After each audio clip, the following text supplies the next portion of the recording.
there are no end to the wonderful ladies that we've met in this area up here.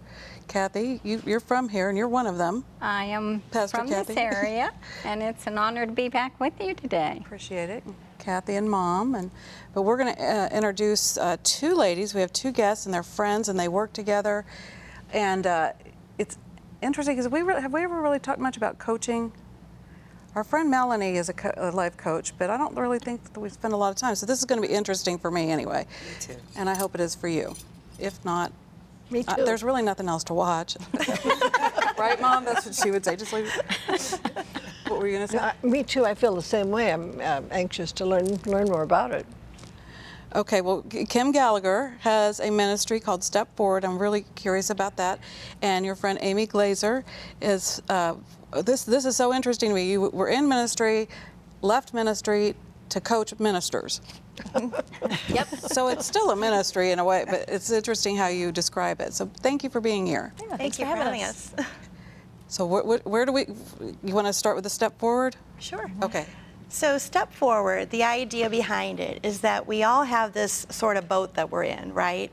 And it's that sort of comfort zone that we operate out of on a daily basis. And it doesn't mean that your boat is comfortable. Your boat might not be very comfortable. It might be really uncomfortable. But the boat is familiar, right? Our comfort zone is familiar, whether that's good or, whether it's good circumstances, bad circumstances. So if God is asking us to do something, if we're in tune with Him and He's giving us directions to pursue something or take a step, taking a step forward out of our boat is taking a step toward God. And so that's sort of the premise behind Step Forward, the idea that when you take a step with God. You go deeper with Him in your relationship with Him. And it can be a small step. It doesn't mean like, oh, I heard the voice of God and now I'm selling everything I own and I'm moving to some remote island to, minister to a tribe, It's not a big step like that. It could be, just a small step, like maybe God is asking you to step forward, take a step toward healing, and maybe call a therapist, make an appointment, or take a step toward mending a broken relationship, or maybe it's taking a step toward increasing your education and going back to school or changing jobs.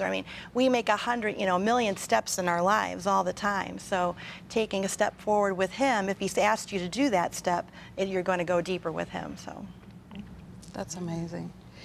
So what's it like to coach ministers, or are there special I want to say special needs, but that's not the right. Yes, there are. Unique things that are unique to. Gosh, I wish we had what's that mute button or something that we could just. How about the erase button? The erase. That is unique to ministers or compared to other professions. I think the benefit for me is after being in ministry for so many years and now working with ministers and leaders in the church is that I can understand where they're coming from. So I realized that, it's hard when you're in ministry to have an objective voice, to have somebody who can help you take a step forward that is maybe not inside your circle or not inside the box that you are in a church or a ministry, and have somebody that can really help you see some other opportunities. And that was something I always desired, even though I had mentors, it just wasn't the same. And so one of my good friends who I worked with at a church had left and became a coach and went into coaching. And so when I was looking to make a change, I had become a coach, and he said, why don't you come and work for CoachNet? We have a lot of people that come through here who are in ministry, a lot of people who aren't in ministry, but it's a great way to just continue what God has laid on your heart as your calling. And so I went to work with CoachNet, and that is kind of how it has blossomed over the past couple years. And, I didn't really understand at first how I was going to use this in a unique way. And God has really used it to help others grow in their spiritual walk. He has used it to help people who are struggling in ministry or people who are flourishing but are unaware of what that next step could look like, or just even having somebody to bounce that idea off of. And so that has really been my focus for the past couple years. Now, how would you define the difference between counseling and coaching? Yeah, that's a great question. Mm-hmm. So one of the things that's unique about coaching is coaching always focuses forward. counseling, very much you have to go backwards to move forward. Oh, that's And good. so when you get a coach is going to look at, okay, where are you at now and where do you want to go?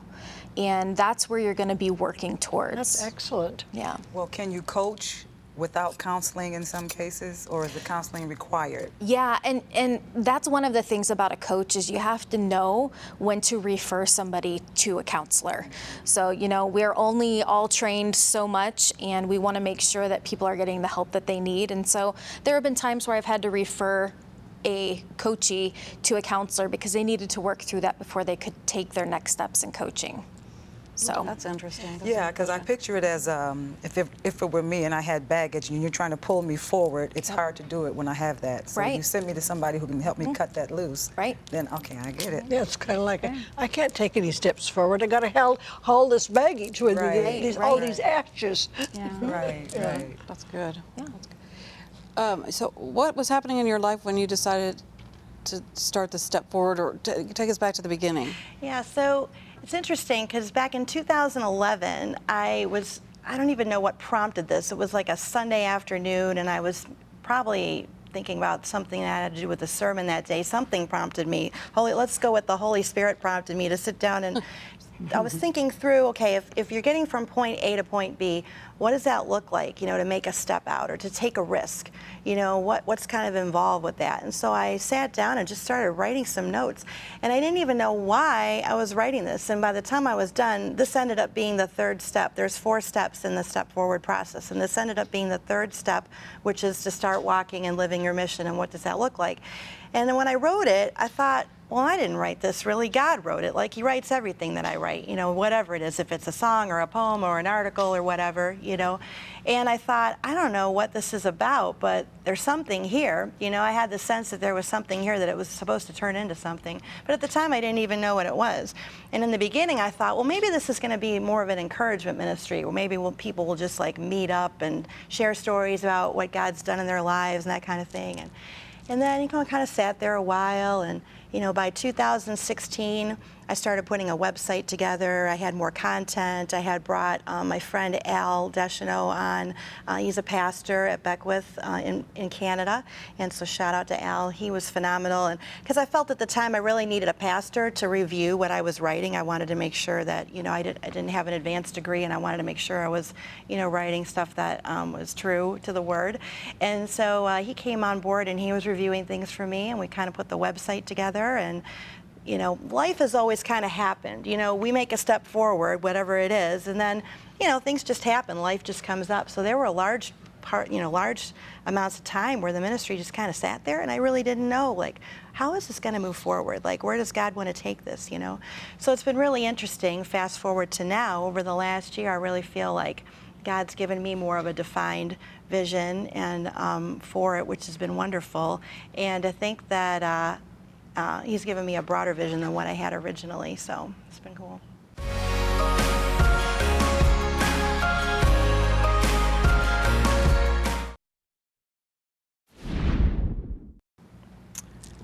You've spoken about step 3. What is step 1? Okay, so the first step is to stand up in your boat and recognize that God is speaking to you, right? Because He's speaking to all of us all the time, but we're not always aware, you know, and we're not always listening. And so standing up, recognizing that God's speaking, and that might be a really good opportunity to dig deeper into our relationship with God, because you know, one of the hallmarks there is just to spend time with Him. You know, get into the Bible, read His Word, read His promises over you, understand how understand how much He loves you, has forgiven you, what He wants for you, for your life, you know. And then, so that's the first step, is to recognize that. And you could incorporate spiritual disciplines into that too. You know, maybe you might want to incorporate some quiet time with God, you know, thinking, well, how do I hear the voice of God? How do I spend time with Him? Well, reading the Word is one way. You might want to journal. You might want to just go out and do your favorite activity, like maybe a walk in the woods or a walk on the beach, whatever that looks like, and just spend time with Him, get to know Him, right? So stand up and recognize His voice. That's the first step. And then step 2 is to step out. By that time, you've recognized that God is asking you to do something. either pursue your gifting or, you know, take a step toward healing or whatever it might be.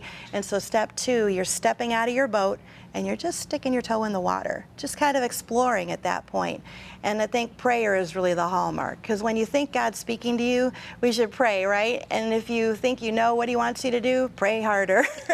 You know, prayer is just, you know, and it's just a conversation, just a little conversation with God, you know. Well, I know we had a little conversation about this earlier. I'll just use me as an example. You know, sometimes I'm like, why can't I hear from God? And it's like, because you have a million other thoughts, but you can't shut them down. Yeah. And you said sometimes you need somebody else to come and give you. There's times like that, but definitely the quiet time so you can hear for yourself is the goal. Right. And I wanted to ask us something about healing. If someone is needing a healing, because we get so many calls, people are hurting, and they need healing. They need all kinds of things in their lives, but if you don't have your health, you don't have anything.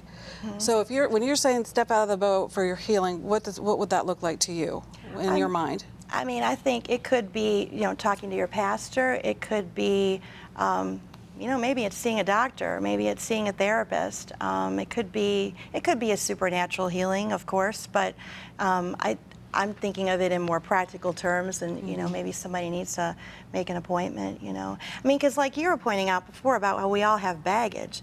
I mean, my goodness, you know, life is full of baggage. We've all experienced hurts, disappointments, sometimes trauma, and those things need to be worked through. I think it's easy, especially as women, we tend to just keep moving forward, you know, because there are just things in our lives that need to get done, you know, maybe we have families and we're constantly running. And so our baggage, I think we tend to be really good at sweeping it under the rug and just not dealing with it, because we just, okay, that thing happened, I'm strong, I'm moving ahead, I'm not going to worry about that, I'm moving ahead, and you just keep stuffing it, and you just keep on moving forward, and eventually, you know, if you stuffed it in a box on the shelf, eventually the shelf's gonna, you know, the box is gonna fall off, right. or the, you know, the last straw is gonna break, and you're gonna find yourself at a point where you just need to get some help processing through all of that. Mm-hmm. So what can you do with the person like that? You have to send that person to the counselor? Absolutely, yes, definitely. And we're not through the steps, but that's why one of the questions I have for Amy is, how do you connect with each other and work together? Yeah, so we kind of just randomly kind of connected up and, you know, started talking about the different things that we were doing within our ministries. And being that I do a lot of spiritual growth coaching, it's just natural that these steps that people are talking about fall into the coaching framework. And so being able to really help women understand that no matter what the church is saying, you can get out there and you can get the help that you need. Sometimes we, like Kim was talking about, we sweep things under the rug because we're ashamed, or we think, I'm not trusting in the Lord enough, or I'm not, you know, I can't believe that this happened to me. What did I do to make this happen to me? And our goal is to really help people understand that there's help out there. Yeah. You know, we as the church don't get everything right. So, you know, take a step forward, help yourself, get in there, get other people speaking into you, and really allow that healing to take place. And so that's an important piece. It's living life on purpose. Absolutely. It's being able to sit down and say, okay, God, what do you have for me? What is my destiny in life? And God has a plan. Jeremiah 29:11 says, right. I have a plan for you, saith the Lord. So it's not just for him to know, it's for us to listen and find out, and then make a plan and live life on purpose. Sometimes we look back and we haven't accomplished what we feel God wanted us to accomplish, because like you said, we get so busy and every day just doing the things we do, rather than being purposeful and sitting down and putting your different options on the table and saying, okay, God, which one here do you have for me? Yeah. And where is this going to take me, and how can I impact others in the meantime? And that's what's cool about coaching, is that how many times do we have something in our head that we've never verbalized to anybody else? Yeah. I mean, there's so many things that we think or we've processed through back here, but we've never brought it out and talked about it out loud. And what if God wants to use that to make it a reality and to use it to move forward? And coaching helps to draw that out. So it's kind of tapping into, you know, how God has been speaking into you, the ideas and how He's created you to be creative and in your own way, and to take that and really use it to glorify Him. And you provide a safe place Yes. to do that. Correct. Women need a safe place that they can go and just, here's what I'm thinking. Right. How do you feel about this? Yep. So how do you help the person who is just totally unsure about if this is what I should do? Is that question for How me? much? We don't have much time, Kathy. Well, I think that, you know, there are many times when we're not sure really what God wants us to do. And I think that goes back to spending time with Him, you know, spending time when, you know, and taking a look at your gifting too. I mean, that's always a good place to start. You know, what are my spiritual gifts, or what are my gifts and talents? You know, what has God, you know, given me the ability to do? And I think a lot of people sell themselves short in that area, and we don't really believe that God's maybe called us or equipped us. So I think part of it is uncovering some of that information. You know, what do people say? Oh, wow, you're really good at X, Y, Z. Or there's spiritual gift inventories that you can take too. You know, where do I fall in that? Am I more of a teacher? Am I more artsy? You know, and just different things. So sometimes uncovering that helps.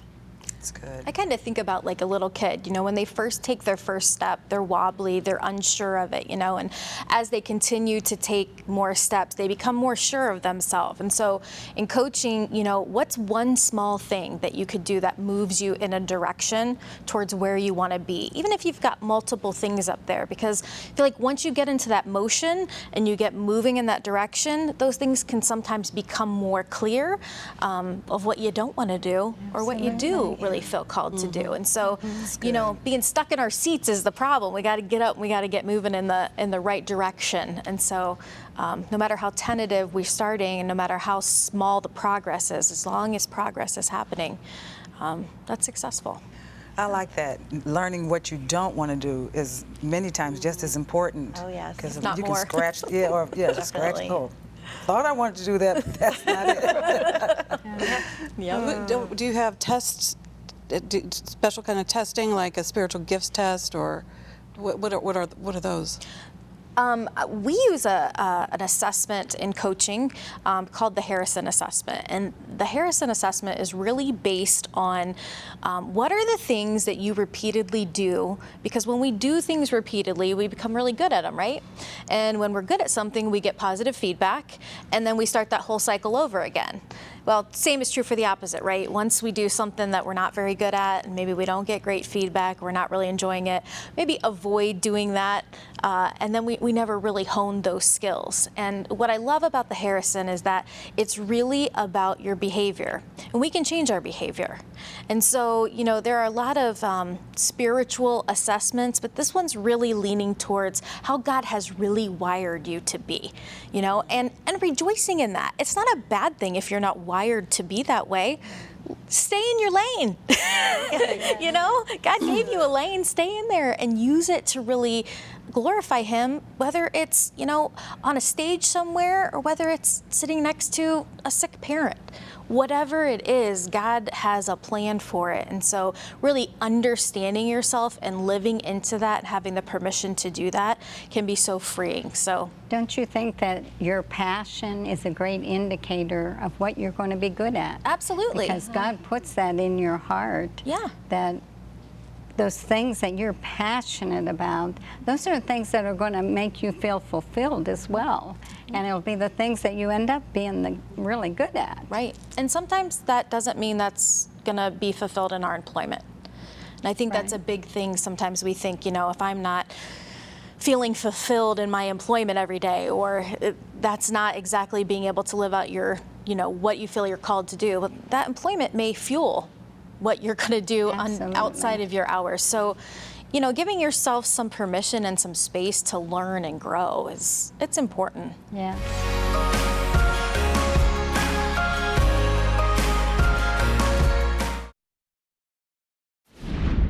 And marketplace ministry is so important. God may give Absolutely. you those gifts, not for in the church, but to go out and use them when you are employed somewhere. And Absolutely. being able to impact the people that good. you're around every day. Yeah. It's true. You know, did you have a question? Oh, you go ahead. I can ask. No, go ahead. I was going to say, so how do you help people to change their behavior? Good one. So one of the things about coaching is really learning that, you know, when you grew up in a household, right, you had some accountability. And then we're like, you know, I can't wait to be this adult where I'm out and I don't have to follow anybody's rules and I can drink pop whenever I want and do whatever, come and go as I please. And then we realize, wow, our accountability is really kind of not so great. So one of the things that we use in coaching is learning what your accountability structure can really look like. Because we need to be accountable to more than just ourselves.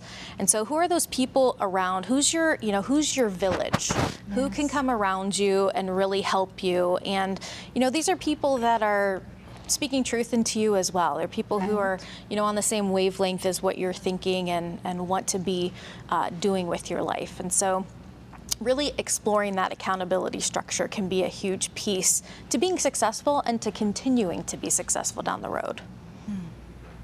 Yeah, that's good. Okay. It is good. We got to get to step 4. So we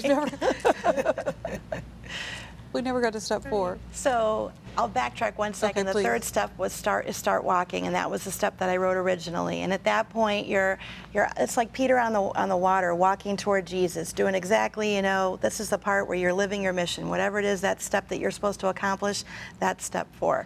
And then step 5, or I'm sorry, that was step 3. Step 4 is storm, because what's going to happen? You're just living life. You're doing what you feel God's asked you to do, and then crisis happens. That's just inevitable.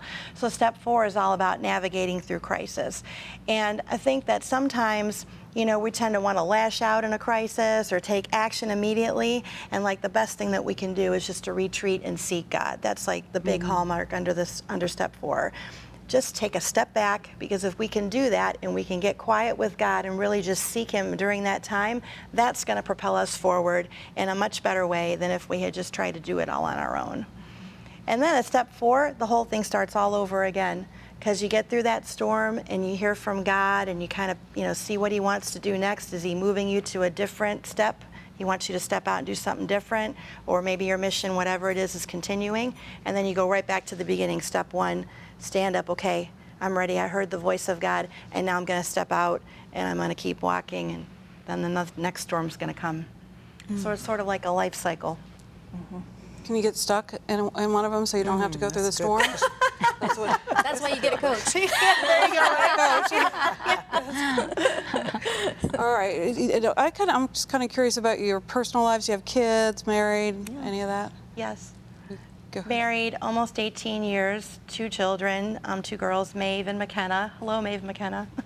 They are 11 and 9, so they keep me wow. busy. They do. Yeah, they do. Yeah.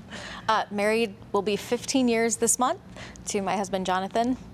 Awesome. Yeah. Okay. Do you have a websites? Yes. Okay. What are the? So my website is goldenslothcoaching.com. What? Because, you know, sloths are slow, and sometimes slow is good because you really learn about yourself along the way. And coaching is all about the journey. Coaching's about the journey that's going to lead you to the next step where God has really called you to be. And so sometimes we have to go backwards and really stop and really evaluate where we're at, and then say, okay, I'm going to take some time, I'm going to work on this, and we're going to get there. So This is so funny because yesterday my daughter-in-law was talking about her daughter and how she, in the mornings, is like a sloth. And she says, and it's, but you don't hear people talk about the sloth very often. So it's like, I love gonna have sloths. to go look it up and find out more about sloths after. Trying to get a message, right? There's even a sloth on her car, it's true. That is A awesome. window Gotta have some fun. decal. It's fabulous. That is so funny. Okay. What about your website? Stepforwardtoday.com. Okay. Now, have you written a book? Not yet. But you said you wrote other things. What do you write? Oh, I've written articles for the church newsletter. I blog, so you can go to KimberlyGallagher.com or StepForwardToday.com, and there's articles on there, and Instagram, Facebook, all that kind of stuff. So, but there's a book in the plan. Okay. Well, and I know that you've had successes. Have you had failures? Were the people that just couldn't get there? Sloths. Or sloths? Or they just stopped at the road and went away? Well, you know, when you are in a coaching relationship, you have to be willing to take the next step. And there are times where people may realize what they need to do next, but they're not ready to do it. And sometimes you got to hit the pause button. I don't look at it as a failure, just hitting the pause button, because it might not be the right timing, but you know, God's still at work. Yeah. I'm just saying, you would feel good when you see people grow, and I just wonder how many people that it's like, oh, where you Well, don't get the yeah. satisfaction. Yeah, that's just There life. is that. That's life. That's That's everything. life, right? And I've been there, so I have to extend that grace. Okay, and do you have an office people can go to, right? We have a come- virtual office at virtual. CoachNet, yes. Okay, so you don't have people come actually sit in a room with. Some people coach face-to-face, some people coach on the phone, some people coach Skype, Zoom.